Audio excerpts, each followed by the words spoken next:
জাতীয় থেকে আন্তর্জাতিক প্রান্তিক জনপদ থেকে নগর চারপাশ ঠিক কি ঘটছে এই মুহূর্তে তা নিয়ে আমাদের আয়োজন এখন চারদিক। আর আপনাদের সঙ্গে আছি আমি সিউল আহমেদ। শহীদ বুদ্ধিজীবী দিবসে জাতির সূর্য সন্তানদের স্মরণ করে মিরপুরে শহীদ বুদ্ধিজীবী স্মৃতিসৌধে শ্রদ্ধা জানিয়েছেন রাষ্ট্রপতি মোহাম্মদ শাহাবুদ্দিন এবং অন্তর্বর্তী সরকারের প্রধান উপদেষ্টা অধ্যাপক মোহাম্মদ ইউনুস। সকাল 7টার কয়েক মিনিট আগে রাষ্ট্রপতি মোহাম্মদ শাহাবুদ্দিন মিরপুরের বুদ্ধিজীবী স্মৃতিসৌধে পৌঁছে জাতির শ্রেষ্ঠ সন্তানদের শ্রদ্ধা জানান।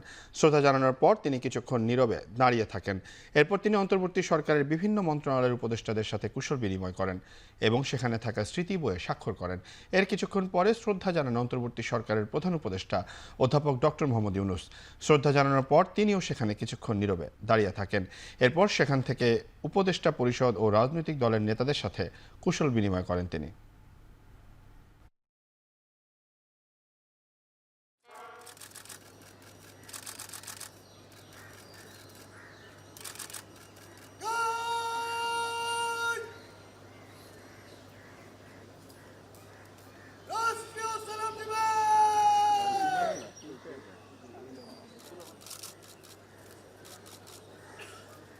আরিফ 24-এর গণ অভ্যুত্থান, 71-এ বুদ্ধিজীবীদের আত্মত্যাগের ধারাবাহিকতা।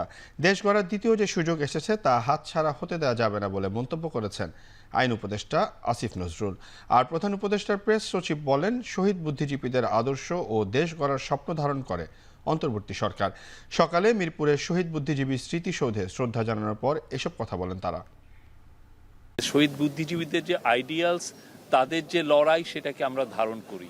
ঠিক 71-এ যেভাবে ঠক ঠক করে ওনাদেরকে ধরে নিয়ে গিয়েছিল পাক হানাদার বাহিনী এবং তাদের দোসররা, আপনি একই পুনরাবৃত্তি কিন্তু আমরা জুলাই দেখেছি। আমরা 1971 সালে বহু মানুষের আত্মত্যাগের পর, বহু শহীদ বুদ্ধিজীবীর আত্মত্যাগের পর আমরা স্বপ্নের বাংলাদেশ গড়তে ব্যর্থ হয়েছিলাম, একদলীয় মানসিকতার জন্য, একটা দলের ব্যর্থতার জন্য। আজকে কোনোভাবেই যেন সেই ব্যর্থতার পুনরাবৃত্তি না হয়। আমাদের তরুণদের আত্মত্যাগের বিনিময়ে রাষ্ট্র গড়ার যে দ্বিতীয় সুযোগ আমরা পেয়েছি, সেই সুযোগ যেন আমরা কোনোভাবেই নস্যাৎ না করি, সেই সুযোগ যেন আমরা কোনোভাবেই নষ্ট না করি, সেটাই যেন আমাদের প্রত্যয় হয়। বৈষম্যহীন রাষ্ট্র প্রতিষ্ঠায় গণতন্ত্রে ফেরা শহীদ বুদ্ধিজীবী দিবসের শপথ বলে জানিয়েছেন বিএনপির মহাসচিব মির্জা ফখরুল ইসলাম আলমগীর। মিরপুর শহীদ বুদ্ধিজীবী স্মৃতিসৌধে শ্রদ্ধা জানিয়ে তিনি একথা বলেন। সকালে বিএনপি, জাতীয় নাগরিক কমিটি, গণ অধিকার পরিষদ সহ বিভিন্ন রাজনৈতিক দল, ছাত্র সংগঠন, সামাজিক ও সাংস্কৃতিক সংগঠনগুলো সারিবদ্ধভাবে শ্রদ্ধা নিবেদন করেন। শ্রদ্ধা জানানোর পর বিভিন্ন রাজনৈতিক নেতারা কথা বলেন গণমাধ্যমে। এ সময় বিএনপির নেতারা বলেন, রাজনৈতিক দল নিয়েই অন্তর্বর্তী সরকারকে কাজ করতে হবে। কোনো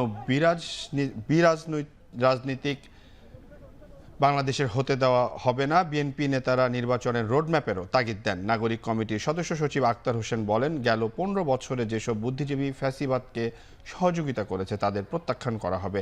71-এর গণহত্যার সহযোগীদের বিচার দাবি করেন তিনি, তবে আওয়ামী লীগের মতো পাতানো বিচার নয় বলে জানান তিনি।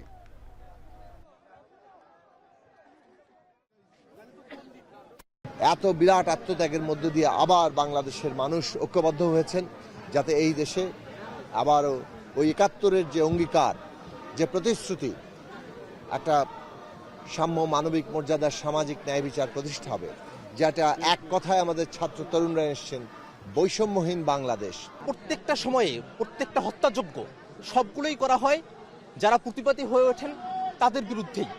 তো সেই জায়গা থেকে 24-এর 14ই ডিসেম্বর আমাদের কাছে আরো বেশি গুরুত্ব বহন করে।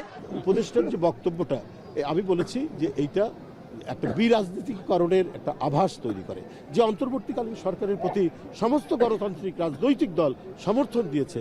তারা যদি এরকম রাজনীতিবিদ এবং সুশীল সমাজ এরকম বিভাজন রেখা টানেন, এটা এই দেশের গণতন্ত্রকে শক্তিশালী করার ক্ষেত্রে, আমরা তো এখনো অবাধ সুষ্ঠু নির্বাচন পাইনি, তো সুতরাং ওইটা এইটা প্রতিষ্ঠা করার ক্ষেত্রে এক ধরনের জটিলতা তৈরি হয়।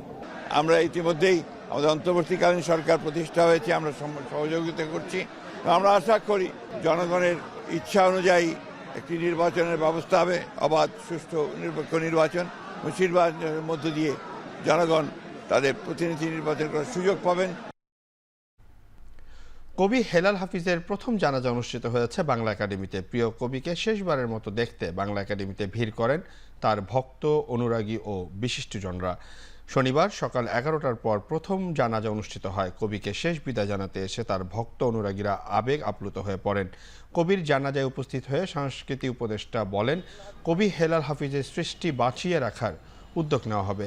অসমাপ্ত পাণ্ডুলিপি সংরক্ষণ থাকবে বাংলা একাডেমিতে। বাংলা একাডেমিতে জানাজায় শেষে তাকে দ্বিতীয় জানাজার জন্য নিয়ে যাওয়া হয় জাতীয় প্রেস ক্লাবে। জানাজা শেষে তাকে দাফন করা হবে শহীদ বুদ্ধিজীবী কবরস্থানে।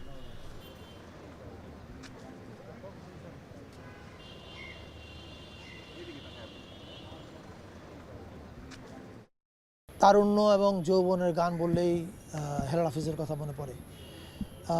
এটা ওনার অর্জন, কিন্তু উনি এর বাইরে অনেক রকমের কবিতা লিখেছেন।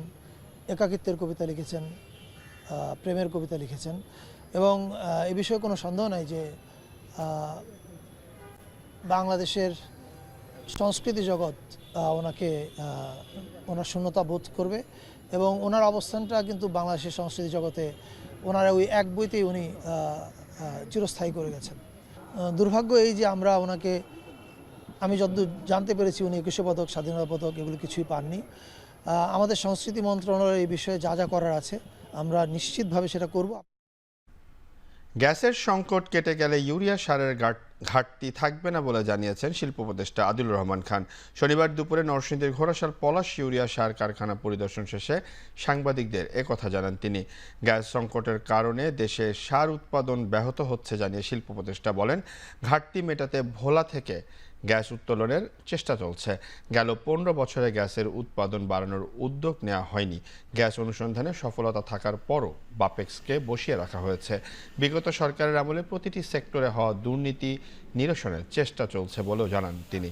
সার কারখানা পরিদর্শন শেষে জেলা প্রশাসনের ঊর্ধ্বতন কর্মকর্তাদের সাথে বৈঠক করেন উপদেষ্টা।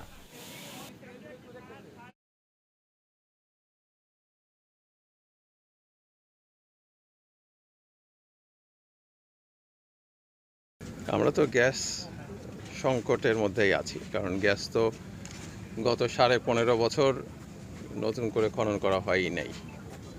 বাপেক্সকে বসিয়ে রাখা হয়েছিল। এখন ভোলাতে কিছু গ্যাস পাওয়া গেছে, বাপেক্সের উদ্যোগে আবার গ্যাস খননের চেষ্টা হচ্ছে। আমরা যদি গ্যাস পাই তাহলে সেই সংকটটা চলে যাবে। সেই জন্যই আমরা কখনো এই কারখানা, কখনো ওই কারখানা, এইভাবে করে সার উৎপাদনের চেষ্টা করছি, যেন দেশে সারের সংকট না থাকে। কিশোরগঞ্জ ও সিরাজগঞ্জে শীতের তীব্রতা বেড়েই চলছে।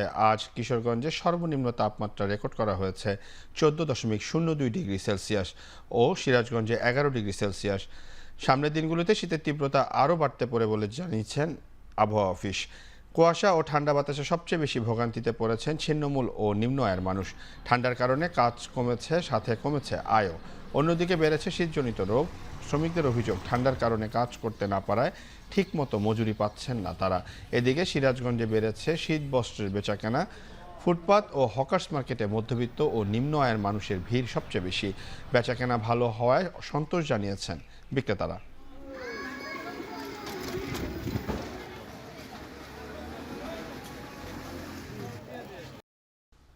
যুক্তরাষ্ট্রের নবনির্বাচিত প্রেসিডেন্ট ডোনাল্ড ট্রাম্পের অভিষেক অনুষ্ঠানে $10 লাখ বরাদ্দের ঘোষণা দিয়েছেন প্রযুক্তি প্রতিষ্ঠান অ্যামাজনের প্রধান নির্বাহী জেফ বেজোস। শুধু তাই নয়, ট্রাম্পের এই অভিষেক অনুষ্ঠান অনলাইনে স্ট্রিম করারও পরিকল্পনা আছে অ্যামাজন প্রাইম ভিডিওর। সেখান থেকে আরও $10 লাখ আয়ের সম্ভাবনা আছে বলে নিশ্চিত করেন অ্যামাজনের প্রধান নির্বাহী। সিএনএনের প্রতিবেদন বলছে, এই উপলক্ষে আগামী সপ্তাহে ট্রাম্পের সাথে দেখা করতে ফ্লোরিডার মার-আ-লাগো রিসোর্টে যাবেন বেজোস। যদিও ওয়াল স্ট্রিট জার্নালের প্রতিবেদন বলছে, আগের শাসনামলে ট্রাম্পের কট্টর সমালোচক ছিলেন এই জেফ বেজোস। এর আগে ট্রাম্পের অভিষেক অনুষ্ঠানে একই অঙ্কের অনুদান দেওয়ার ঘোষণা দেন মেটার প্রধান নির্বাহী মার্ক জাকারবার্গ।